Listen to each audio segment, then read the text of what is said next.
vous invite à vous lever.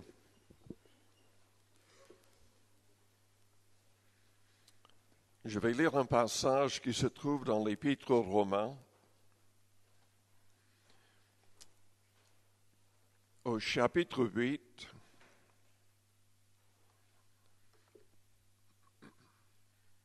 et au verset 13.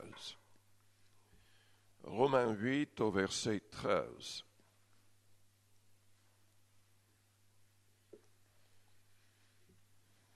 Si vous vivez selon la chair, vous mourrez. Mais si par l'Esprit,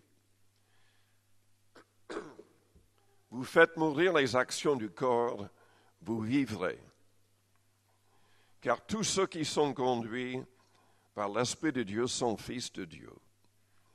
Et vous n'avez point reçu un esprit de servitude pour être encore dans la crainte.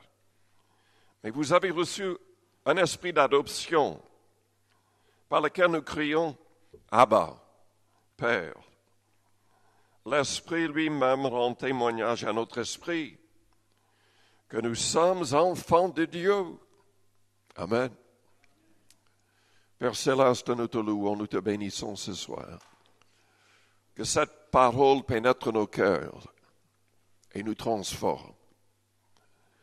Père, aide-nous à tout faire sous le contrôle du Saint-Esprit.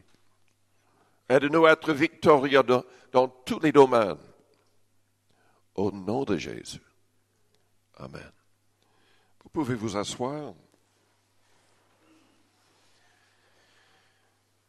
Je voudrais juste vous encourager ce soir à tout faire sous le plein contrôle du Saint-Esprit. Je voudrais vous encourager à demander, à rechercher l'onction du Saint-Esprit dès le matin pour chaque jour. Notre victoire dépend de lui. Nous ne pouvons rien faire sans être sous son contrôle. Tout vient de lui. Nous devrions vivre en communion avec Dieu le Père et Dieu le Fils par le Saint-Esprit. Dans Jean au chapitre 14, nous voyons quand même que c'est lié à notre désir de mettre tous les commandements du Christ en pratique. Il a dit au verset 15, « Si vous m'aimez, gardez mes commandements, et moi je prierai le Père, et il vous donnera un autre consolateur, afin qu'il demeure éternellement avec vous, l'Esprit de vérité, que le monde ne peut recevoir parce qu'il ne le voit point et ne le connaît point.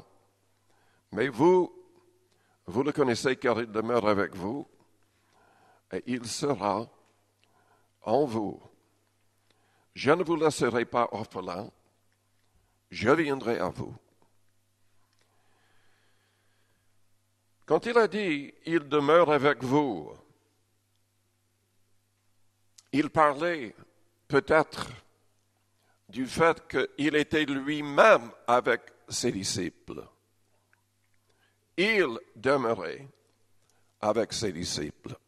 Lui qui, selon 2 Corinthiens 3, est un avec le Saint-Esprit. Le Seigneur, c'est l'Esprit. L'Esprit, c'est le Seigneur. Et la Bible dit ailleurs que le Père lui avait donné le Saint-Esprit sans mesure, c'est-à-dire pleinement. Donc il parlait peut-être de cela. Mais en tout cas, il a promis qu'il enverrait le Saint-Esprit qui entrerait en eux.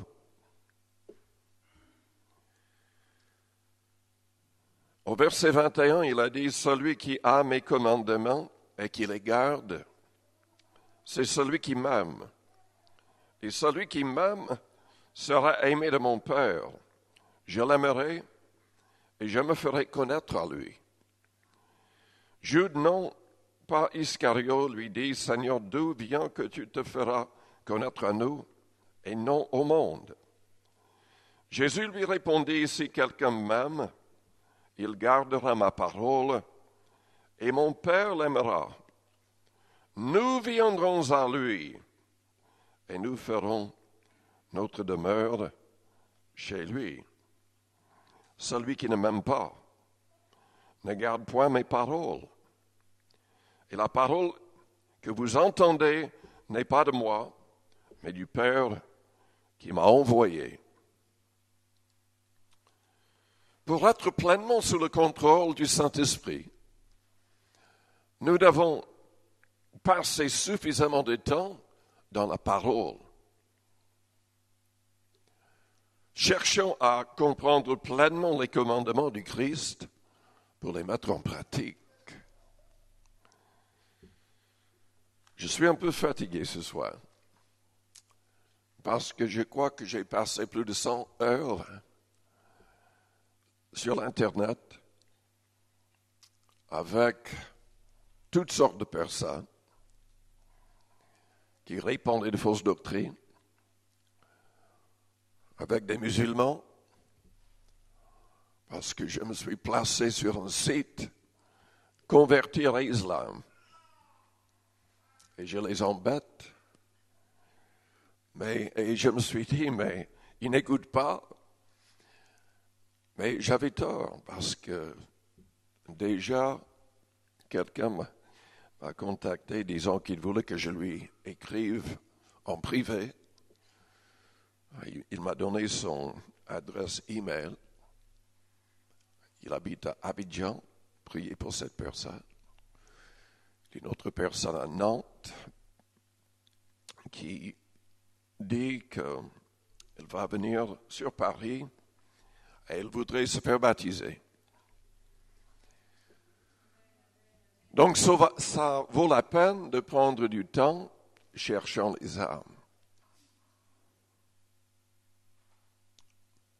Mais je me suis rendu compte que s'il y a tellement de gens dans tellement de fausses religions, c'est à cause de, comment le dire, à cause de raisonnement qui ne vient pas du Saint-Esprit. Ils arrivent à tordre le vrai sens de l'Évangile, de la Bible. Ils attaquent la Bible. Ils disent que la Bible n'est pas digne de foi, que les évangiles ne sont pas dignes de foi. Dans l'avenir, je prendrai le temps de vous expliquer ce que vous devez savoir, même pour leur parler, parce que ce n'est pas évident. Ce n'est pas évident du tout.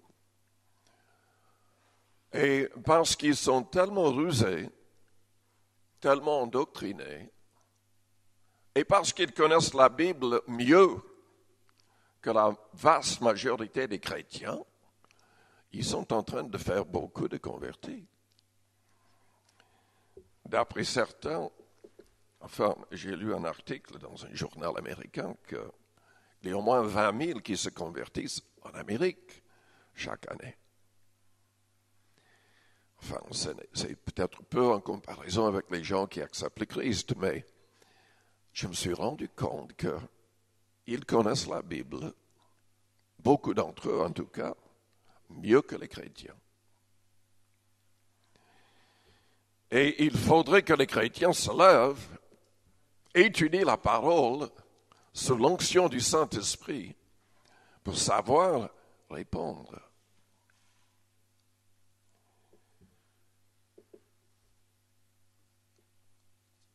Mais pour que nos paroles touchent les cœurs, il faut que nous soyons en communion avec le Père et le Fils par le Saint-Esprit. Amen. Il faut que nous fassions tout, que nous vivions continuellement sous le contrôle du Saint-Esprit. Surtout que nos paroles soient loin. Que Dieu lui-même nous donne la sagesse et la parole juste au bon moment pour toucher les cœurs.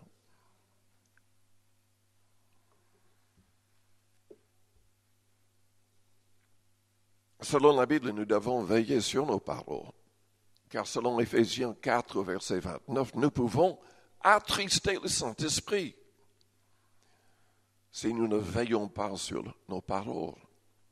La vie et la mort sont au pouvoir de la langue. Et nous devons, enfin c'est mieux de ne rien dire que de trop parler et de dire n'importe quoi. C'est mieux de ne rien dire si on n'est pas vraiment sous le contrôle du Saint-Esprit.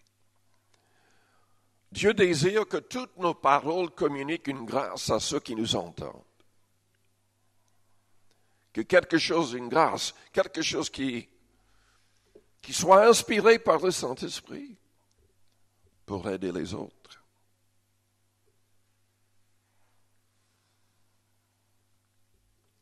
Je suis convaincu que nous devrions donner sous le contrôle du Saint-Esprit. Oui, je crois au principe de la dîme. C'est souligné dans Hébreux 7. Même les chrétiens devraient donner la dîme, mais c'est un minimum. Tous les chrétiens devraient donner plus. Les Juifs donnaient plus. Ils avaient ce privilège. Dieu s'attendait à ce que les Juifs donnent plus que la dîme, selon Malachie 3. Mais nous, les chrétiens, nous devrions donner beaucoup plus avec foi, car nous avons une responsabilité qui est beaucoup plus grande. Le Seigneur nous a ordonné d'évangéliser le monde.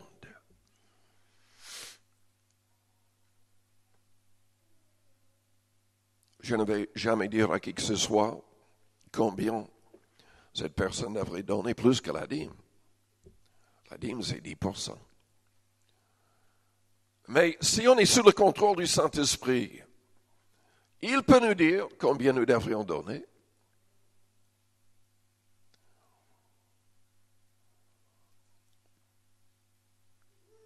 Il y avait une veuve, elle n'avait pas grand-chose. Elle a donné tout. Et le Seigneur qui l'a remarqué a dit, mais elle a donné plus que tous les riches qui donnaient leur superflu. Est-ce que le Saint-Esprit pourrait nous dire de tout donner? Parfois. C'est possible. Si le Saint-Esprit nous dit de donner quelque chose, il pourvoira tous nos besoins. Nous ne devrions pas donner dépendant de notre propre sagesse, mais nous devrions donner en étant guidés par le Saint-Esprit. Je connais des gens qui ont été poussés par le Saint-Esprit à tout donner,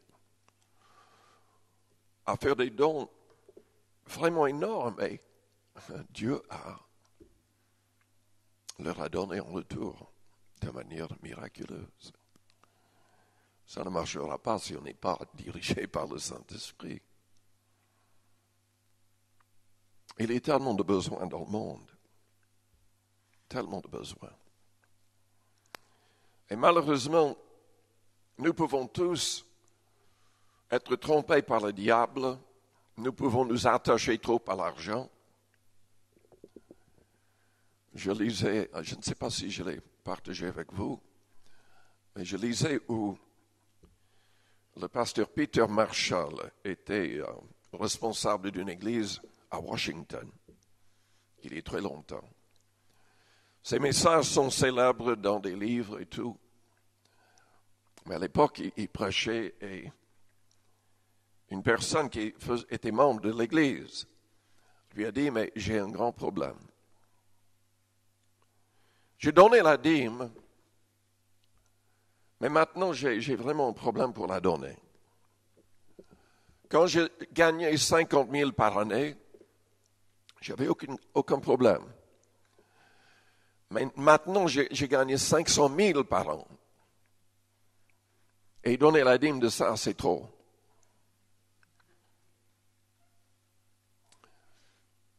Le pasteur a dit, oui, je comprends le problème. Prions. Parce que je n'ai pas de conseil à vous donner. Je voudrais simplement prier pour que le Seigneur se révèle à vous. Il a commencé à prier. Il a dit, Seigneur, tu vois le problème, tu connais son cœur. Il donnait la dîme quand il gagnait 50 000 par an. Maintenant, il gagne 500 000 et il ne peut pas donner la dîme. Seigneur, je prie que tu agisses pour que son salaire soit réduit suffisamment pour qu'il arrive à donner la dîme. C'est quand même fou. Comment on peut être attaché à l'argent? Et Jésus a dit que c'est un Dieu. C'était adoré. Mammon était adoré comme un Dieu à l'époque. Et combien c'est vrai, on peut devenir cupide, avare, égoïste. Plus on gagne, moins on veut donner. Quand on est sous le contrôle du Saint-Esprit, on désire donner. En tout cas, on remarque dans l'Église primitive, le jour de la Pentecôte, 120 personnes ont été baptisées du Saint-Esprit. Pierre a prêché, 3000 âmes se sont converties. Les 120 étaient tellement remplis de joie qu'ils ont décidé de mettre tout en commun. Sans doute, les nouveaux convertis étaient baptisés du Saint-Esprit très rapidement aussi. Et la Bible dit qu'ils ont commencé à placer leur argent aux pieds de l'apôtre Pierre pour les besoins de tous. Parce que le problème, c'est que les 3000 qui se sont convertis, beaucoup d'entre eux n'étaient pas de Jérusalem. Ils sont allés là pour la fête juive. Ils se sont convertis et ils avaient besoin d'être enseignés. Donc, c'était nécessaire que les chrétiens qui habitaient là ouvrent leur maison. Ils ont tout mis en commun. Certains vendaient des propriétés, donnaient tout l'argent pour aider. Pourquoi Pierre ne le demandait pas? Les autres apôtres ne le demandaient pas. C'est parce qu'ils étaient sous le contrôle du Saint-Esprit. Leurs attitudes étaient différentes.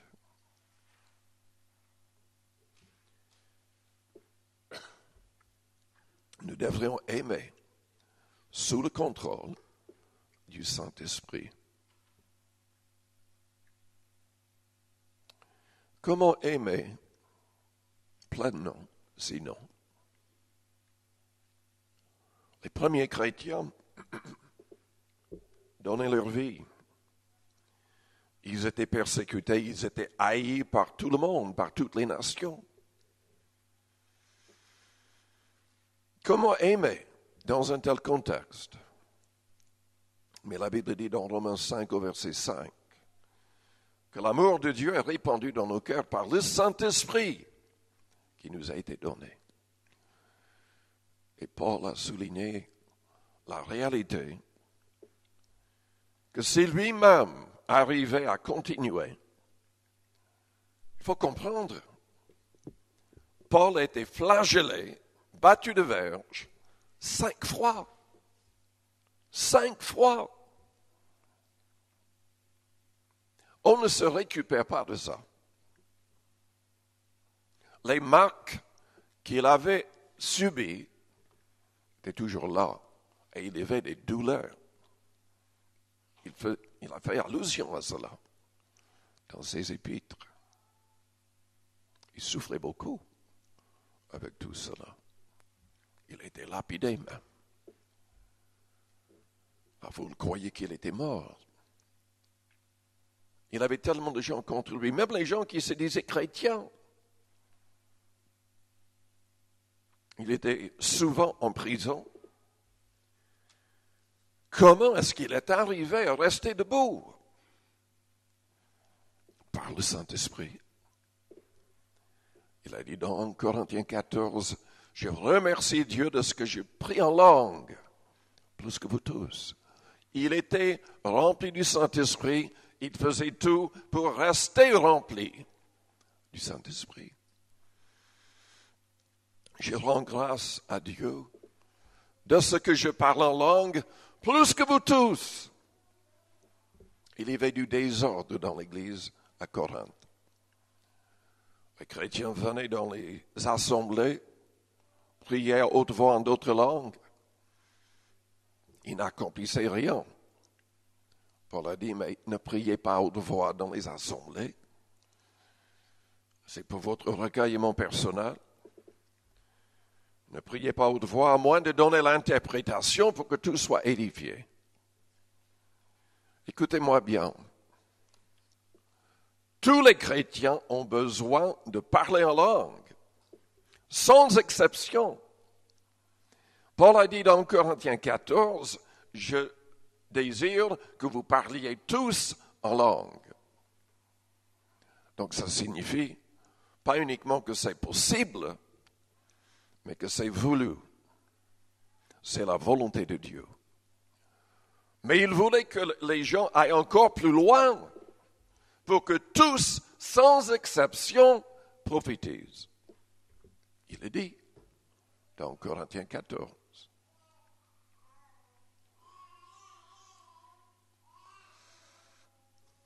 Si vous avez l'impression qu'il y a parfois de fausses prophéties, mais cherchez Dieu vous-même pour qu'il vous donne de vraies prophéties pour l'Église. Amen. Au lieu de critiquer trop les autres qui essaient, cherchons à avoir la réalité nous-mêmes. Amen. Les gens peuvent se tromper avec les prophéties, mais Paul dit que nous ne devrions pas mépriser les prophéties pour autant. C'est important qu'on cherche que Dieu parle au travers de nous pour que quand les personnes nouvelles viennent, ce que nous disons vient de Dieu et touche leur cœur et que ces personnes soient poussées à une vraie repentance, c'est à dire que Dieu est vraiment au milieu de nous. Donc je voudrais vous encourager, si vous n'avez pas encore fait l'expérience de la Pentecôte, cherchez sa face. Demandez la plénitude et adorez le Seigneur. Vous n'avez même pas besoin d'être à l'église pour être baptisé de l'Esprit. Ça peut arriver chez vous. Adorez le Seigneur. Et permettez qu'il prenne le contrôle de votre langue. Vous ne comprendrez rien au départ. Mais si vous priez, il peut vous donner l'interprétation des langues.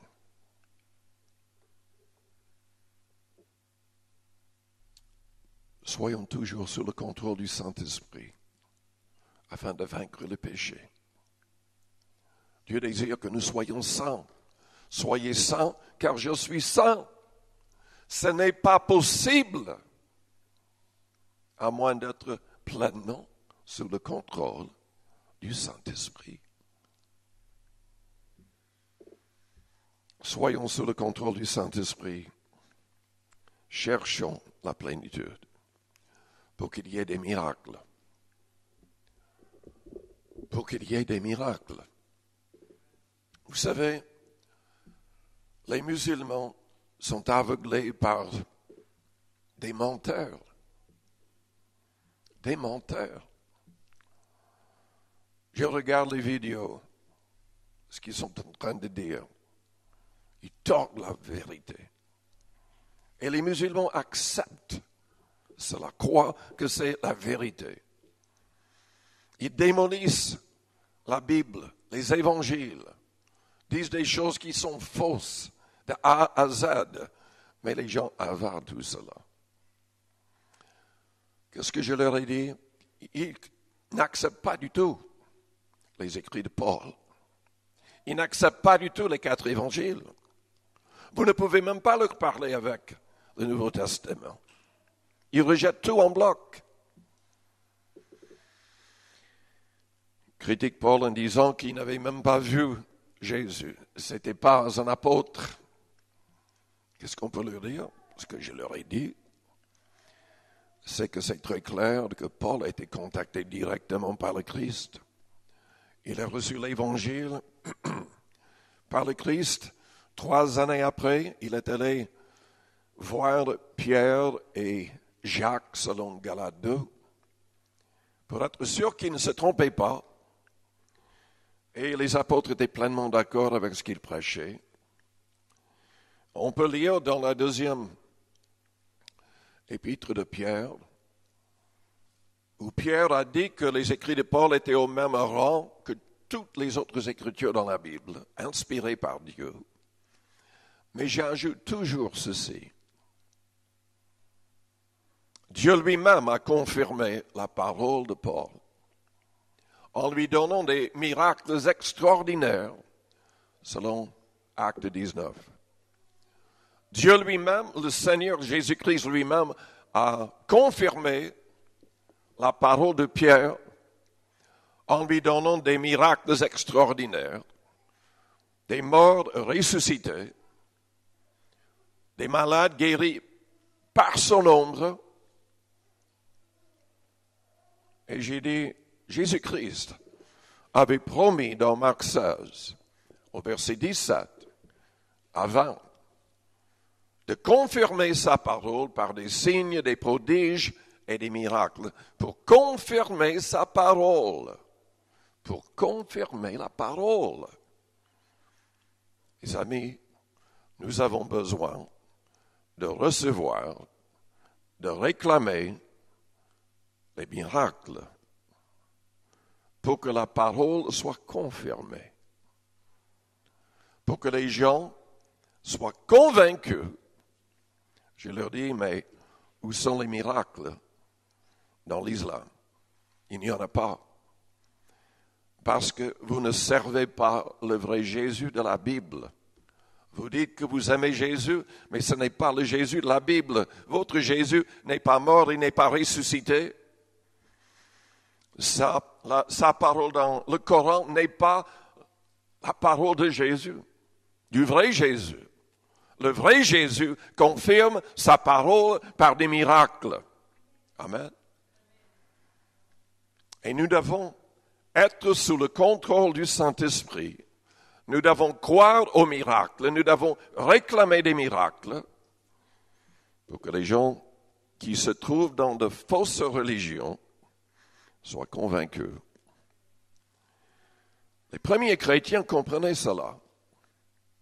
Quand ils étaient menacés par le Sanhédrin qui avait fait crucifier Jésus-Christ, qu'est-ce qu'ils ont fait? Selon Acte 4. Ils ont prié ensemble pour qu'il y ait des signes, des prodiges et des miracles pour que le bon nom de Jésus-Christ soit élevé et glorifié. Qu'est-ce que Dieu a fait? Il a envoyé de nouveau le Saint-Esprit. Ils étaient remplis de nouveau. Le lieu a tremblé.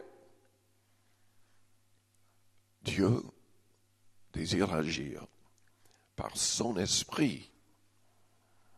Et nous avons besoin d'être davantage, tout au long de la semaine, dès le matin jusqu'au soir, toujours, continuellement, sous le contrôle de l'Esprit du Christ. Amen. Je vous invite à fermer vos yeux, courbez vos fronts. Avec les yeux fermés, les fronts courbés.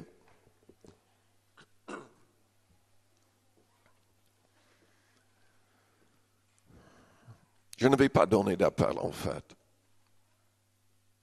Si votre vie n'est pas en règle avec Dieu, vous n'avez qu'à demander à ce qu'il vous pardonne. Demandez à ce qu'il soit le Seigneur de chaque détail de votre vie. Vous pouvez prier dans votre cœur vous-même. Je l'encourage. Mais je voudrais vraiment vous encourager ce soir. Nous allons passer du temps dans la prière, mais demandez ces choses. Que Dieu agisse au travers de nous tous.